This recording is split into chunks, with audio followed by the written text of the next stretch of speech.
Hey, come here. Oh, y'all want some psychedelics? Y'all want psychedelics? Nah, you lie. I don't give a fuck, nigga. The whole world. Look. It's a whole lot of real niggas looking lame. Looked up to Lil Wayne and now that nigga look insane. Nigga looking sick, nah, the nigga looking pain. Somebody done left the fireman in the rain. Looking at my idols that no longer wear a cape. Spewing they beliefs where I no longer can relate. Barbershop conversations, man.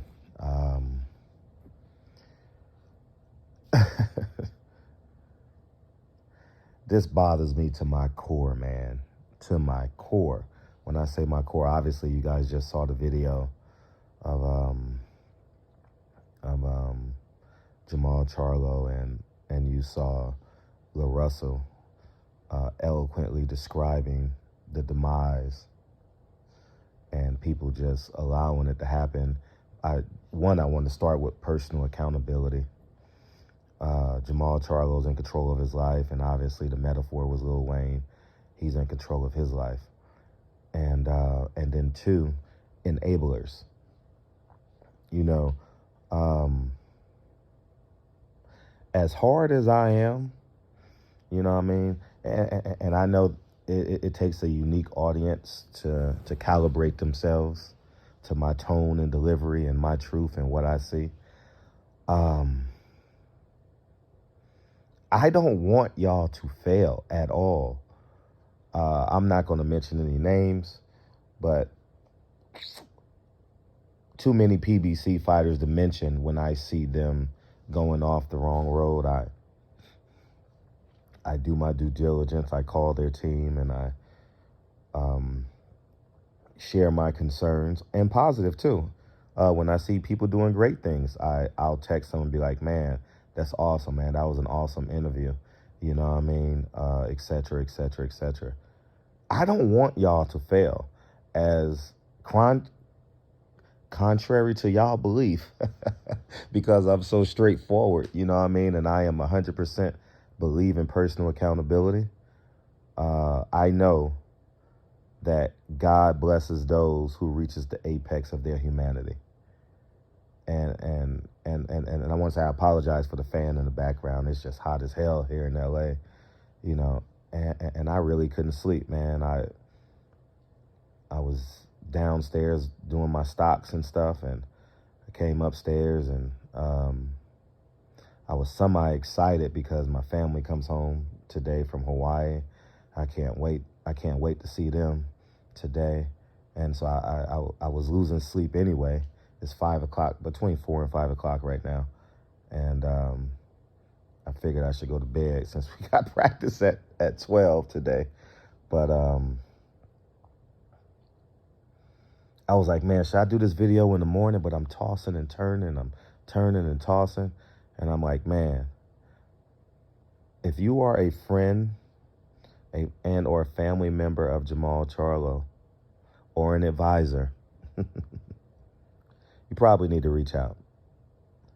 We have become too reactionary as a civilization. I don't believe in reactionary. I believe in using my offense and my defense. You understand what I'm saying? And for those of you who know me personally, you know, just tell me yes or no, right or wrong, you know. And Jermall Charlo is headed down to a place where the business of boxing wants him to be, down and out. Quite possibly may have been borrowing money the last couple of years, on drugs. In the words of Earl Spence, he's an addict. And to quote him as it pertains to Adrian Broner. And he's in a perfect situation to be lowballed for the Canelo fight. He thinks that he gave his brother the fight. No, that was the plan, man.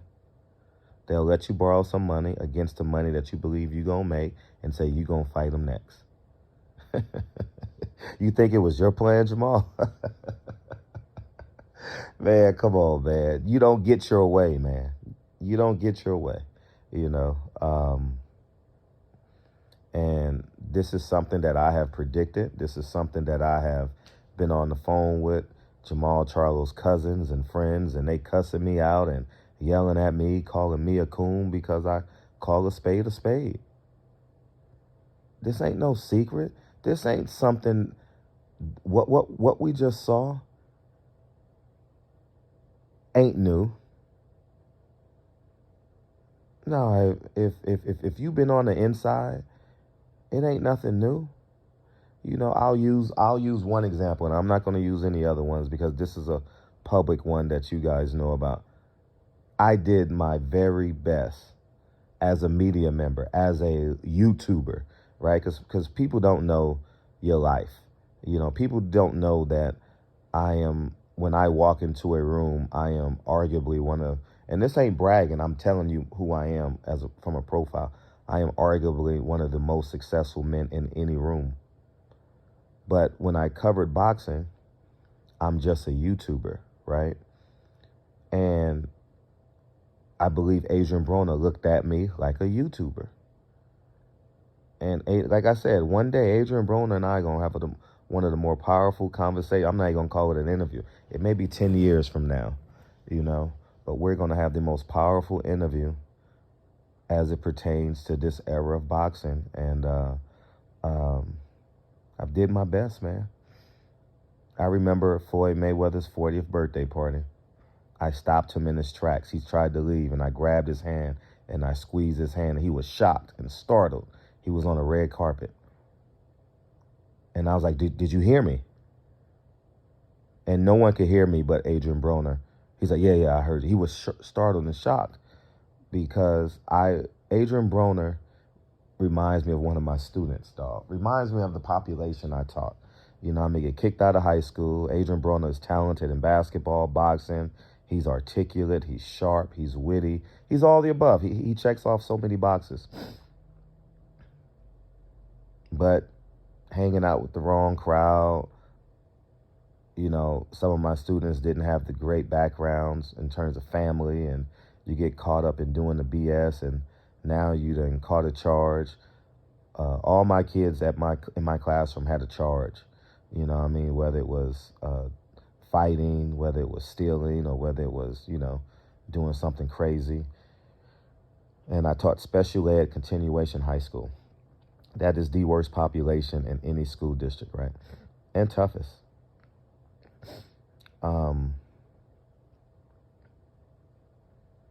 And I genuinely wanted to get through to Adrian Broner because I knew his presence, I knew his power, I knew his status. And obviously I didn't. And now the train wreck, you know how they have copycat criminals? This is what they do, copycat success, you know, and when you're successful, when you come from nothing, you believe you got to be degenerate, you believe you got to be ignorant, you know. This is partly the reason why I've never gone to a party with a fighter. And every fighter that you could think of that's popular, outside of Canelo and Anthony Joshua, I've been invited by their friends or actually by the fighter to come and hang out. I've never done it. I've never even done it for Floyd. Never done it. Never. I may have lied to people as individuals and said that I'd gone because I wasn't in the mood to carry on the conversation. Why you didn't go? You know, I just said preservation is the law of the land. So I may have lied here and there, but I've never, ever gone. Never. When I was a trainer, I never partied. If it was because,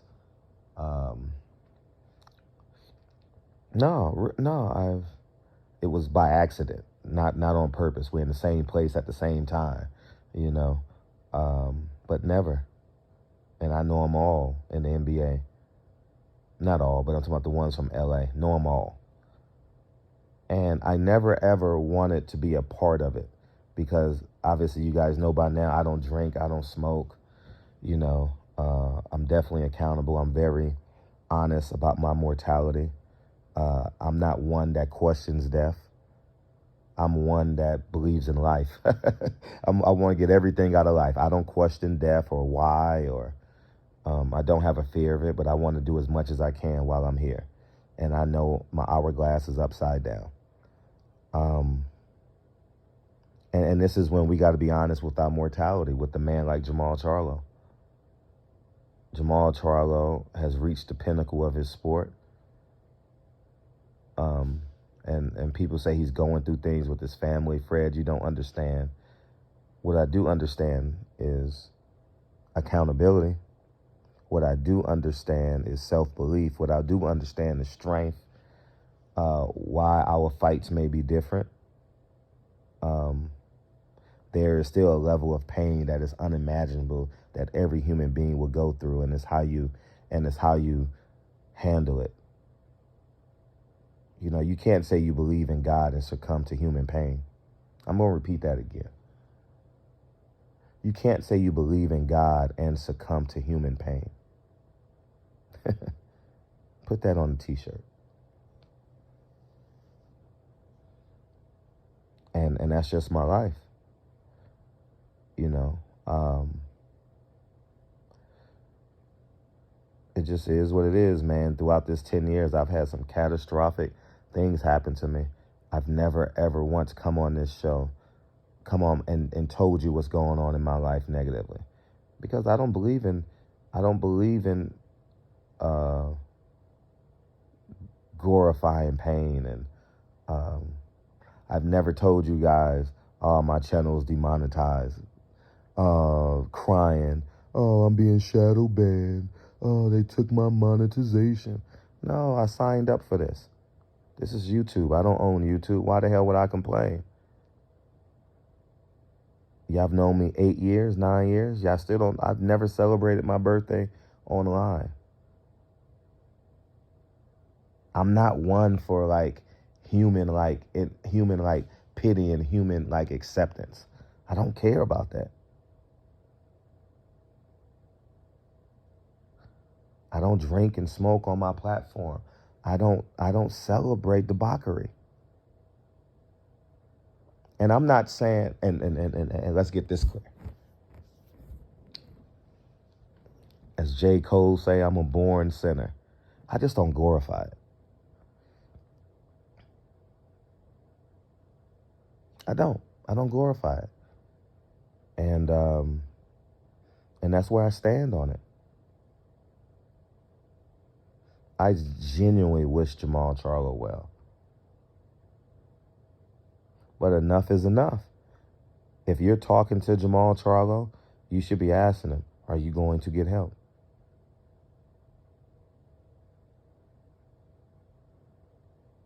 I don't care who you are in his life. Time's up.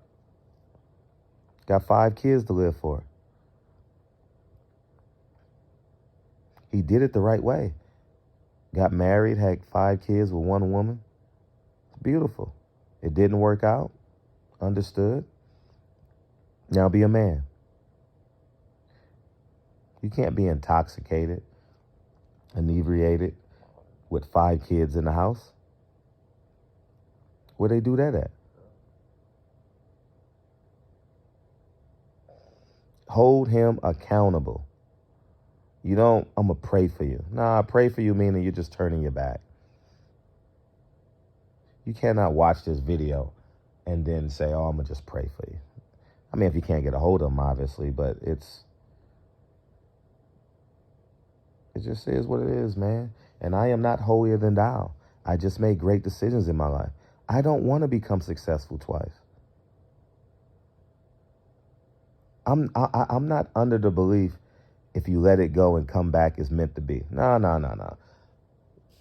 Imagine me. Well, I'm going to just let my family go. And if Lincoln, Kennedy, and Dre come back, it's meant to be. I'm going to just blow my wealth. And if I'm as smart as I am, it's just meant to be. No, man. There's compound interest on success. There's compound interest on discipline. Good discipline begets good discipline. Bad discipline begets bad discipline. There's compound interest on twerking. There's compound interest on doing psychedelics. There's compound interest on being drunk all the time.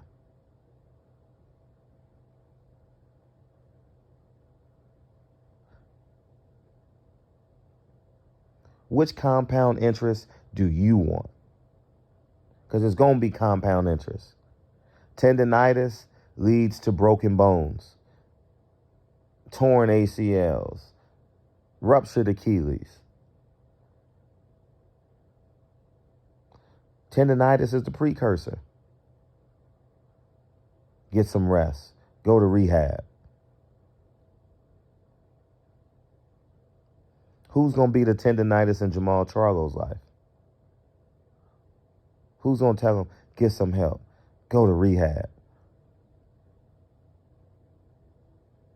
Anyhow, man, I'm going to do my best attempt to go to bed. I may do a part 2 on this, but I don't care. Fred, do it in private. I've done it in private. I've argued with Jermall Charlo's cousins and friends and uncles and aunties and, oh, you a coon, Fred. Okay, I'm a coon. I'll take being a coon.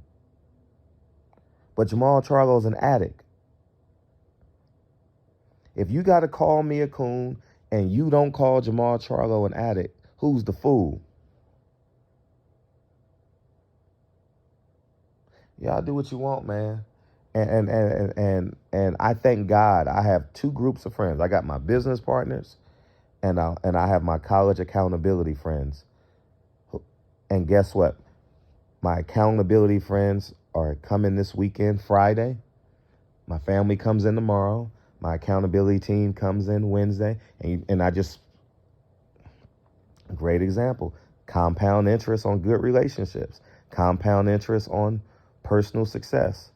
My house is so big that they all staying in my house with me this weekend. I said, nah, no one's getting a hotel. Everybody's staying here with me. That's a result of compound interest.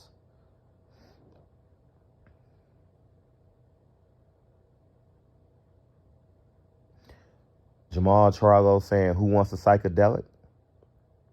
That's compound interest. Which compound interest do you want? I'm gone. Peace.